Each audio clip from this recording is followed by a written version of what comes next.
Hello everyone and welcome back to Dungeons & Death Battles, the series where we search for the most lethal monster in all of Dungeons & Dragons. The rules are simple. The fight takes place in the arena, fighters start 30 feet apart, there is no fleeing the arena, and it's a victory by kill only. In this second season of Dungeons & Death Battles, 16 deadly dungeon denizens will be facing off against each other until we find the most barbaric of the bunch. Today we have an incredibly keenly awaited conflict with the voracious Allosaurus, a prehistoric powerhouse from the depths of Cholt's jungles, taking on the undead abomination that is the Ghast. Both of these monsters have a fearsome reputation for being hard hitters, so let's get a quick look at the stats and analyze them. Now the Allosaurus is coming in with a pretty stacked hit point pool of 51 with an armor class of 13. The stat range here is pretty strong, with that 19 strength standing out above the rest. The Allosaurus does have a couple of pretty powerful attacks as well, not benefiting from a multi-attack, but it does get abilities such as Pounce, which is going to make it a pretty solid contender. And then handing over to the Ghast, often referred to as one of the stinkiest creatures in all of Dungeons & Dragons, the stench ability is definitely one to watch out for. And its hit point pool of 36 and armor class of 13 mean that this thing is still very respectable where that's concerned. Once again, the Ghast also not benefiting from a multi-attack, but also possessing some incredibly powerful attacks just like the Allosaurus, including a claw attack which does have the opportunity to paralyze its target. So with all that said and done, I think it's time to roll in some initiative.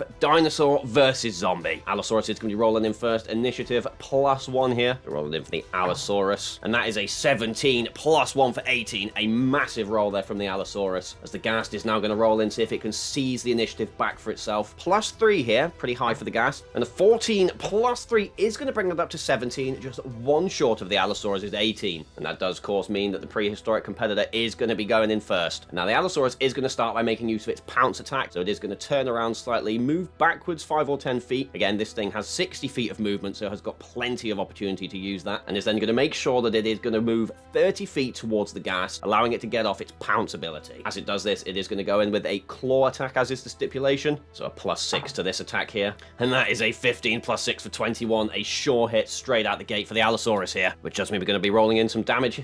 And now this is 1d8 +4 points. That's pretty good there. That is 6 +4 for 10 points of damage. A very big hit there from the Allosaurus, which is going to take the Ghast down to just 26 hit points. And now the Ghast is going to need to make a DC 13 strength saving throw or be knocked prone. Now this is a crucial roll here for the Ghast, as if it does fail and does become prone, then the Allosaurus will be able to use its bonus action to make a bite attack against it. So Ghast rolling in with a DC 13 strength saving throw. It does have a +3 modifier to this roll, and with a 12 +3 for 15, that is going to make it, which does mean that the Ghast resists the Allosaurus' onslaught here. It does unfortunately mean that the ancient beast is going to be unable to make that bite attack. And with that in mind, we are going to hand over to our undead, which is going to be pretty peeved at this situation, and it's not going to take it lightly, and is going to be coming in with its very own claw attack in an attempt to disable the Allosaurus in turn. So rolling in with a +5 to this here. Oh, and that is unfortunate. That is a 3 +5 for 8, which is not going to connect with that Allosaurus. Very unfortunate from the Ghast. But having just survived and withstood that initial pounce, it's not surprising. Now we are going to hand back over to the Allosaurus. But now, as we roll back round to the Allosaurus' turn, the Ghast's stench ability does kick in. Any creature that starts its turn within 5 feet of the Ghast must succeed on a DC 10 Constitution saving throw or be poisoned until the start of its next turn. So let's roll that in for the Allosaurus here. DC 10 Constitution saving throw. It does have a +3 modifier to this, and that is a 15 +3 for 18, which does mean that the Allosaurus is immune to the Ghast's fumes. This creature is probably pretty used to chewing through the corpses of rotten monsters and animals, so, you know, it's probably just another day in the park for this guy. Which, now it is within range, is just going to go in with that hammer of a bite attack. So rolling in with a +6 to hit here. Huge damage should it go through. And a 19 +6 for 25 is absolutely going to connect with the Ghast. So let's get some damage on the table here with 2d10 +4 points of piercing damage. This is an absolutely insanely damaging attack. So 2d10 +4 points of piercing damage coming through right now. And there is both max and min damage right there with a 1 +10 for 11, +4 for 15 points of damage. A very, very average hit there from the Allosaurus. But still, for 15 points of damage, bringing the Ghast down to just 11 hit points. Now, with all that said, and that 15 damage having gone through, we are going to hand back over to the Ghast, which is once again going to come in with those slashing, raking claws. So it has a +5 once again to this, and that's more like it with an 18 +5 for 23. So now we are going to be rolling in with 2d6 +3 points of slashing damage right here. Let's get that damage on the table. With a 6 and a 3 for 9, plus that additional 3 for 12 points of damage. A big hit there, which is going to open up a wound on the Allosaurus. But it's not all over yet, as with the Ghast's claw attack, if the target is a creature other than an undead, it must succeed on a DC 10 Constitution saving throw or be paralyzed for 1 minute. Now the Allosaurus, at least at this point in time, is not considered undead, and will need to roll in that DC 10 Constitution saving throw to avoid paralysis. So rolling in, it does have a +3 modifier to this, and that is a 19 plus 3 for 22. Allosaurus safe once again. That does, of course, open it back up to yet another attack. Allosaurus weighing up its options here, and the Allosaurus is going to try and capitalize here, and it is going to use its movement to move 30 feet out of range of the Ghast, which is going to give the Ghast a quick opportunity attack. Let's throw in for that one. And as with its claws coming through there, an 11 plus 5 for 16, which is going to hit.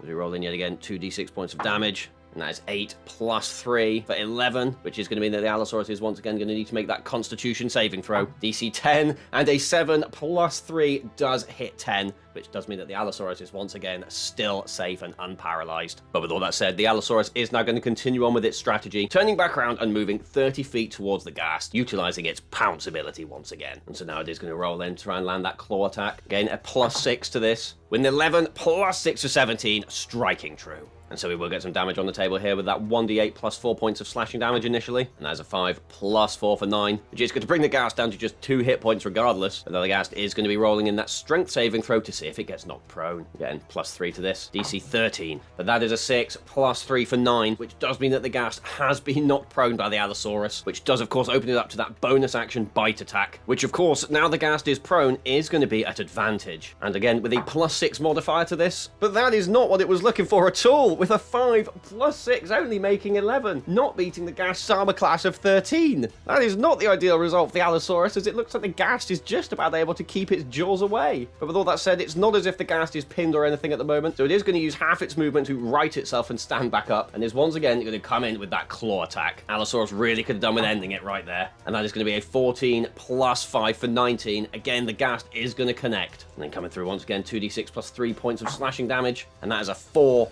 and a 6 for 10 plus 3 for 13. Once again, another huge hit there from the Ghast. And of course, we do now need to roll in once more to see if the Allosaurus avoids paralysis, which with that 11 and its +3 modifier is going to make 14, which once again does mean that the Allosaurus does avoid becoming a rigor mortis-ridden wreck. And with all that said and done, we are going to hand back over to the Allosaurus, very much still functioning. It just wants this fight to end now, and it is going to come through with that big bite attack. Once again, the +6 no longer on advantage, and that is going to be a 15 plus 6 for 21, which is gonna do it. The +4 modifier being by itself enough to end the Ghast here. However, we are here to roll dice, so let's see just how much the overkill is. As we roll in once more with 2d10 plus 4 points of piercing damage. And that is again exactly the same as last time, a 10 and a 1. Very, very average roll from the Allosaurus, with that +4 bringing that up to 15, which is gonna absolutely obliterate the Ghast, just wrenching it in two with those powerful jaws. The crowd getting sprayed with whatever internals are left of the Ghast in a bloody display of dominance as the Allosaurus roars to the sky, victory of its first battle here in Dungeons and Death Battles. Now, of course, that does put the Ghast out of the competition and does raise the Allosaurus up to the quarter-final round. And with that, I would like to thank you all very much for watching. If you enjoyed what you saw, please consider dropping a like on the video and subscribing to the channel. We do have another battle coming very soon, in which the Ogre is going to be taking on the Cult Fanatic in the final qualifying battle here in Dungeons and Death Battles Season 2, so I hope you stick around for that one. And again, if you do enjoy what we do here on the channel, we do also have a Patreon set up, which features both free and paid tiers. Once again, thank you very much for watching, and I hope I'll see you in the next one very soon.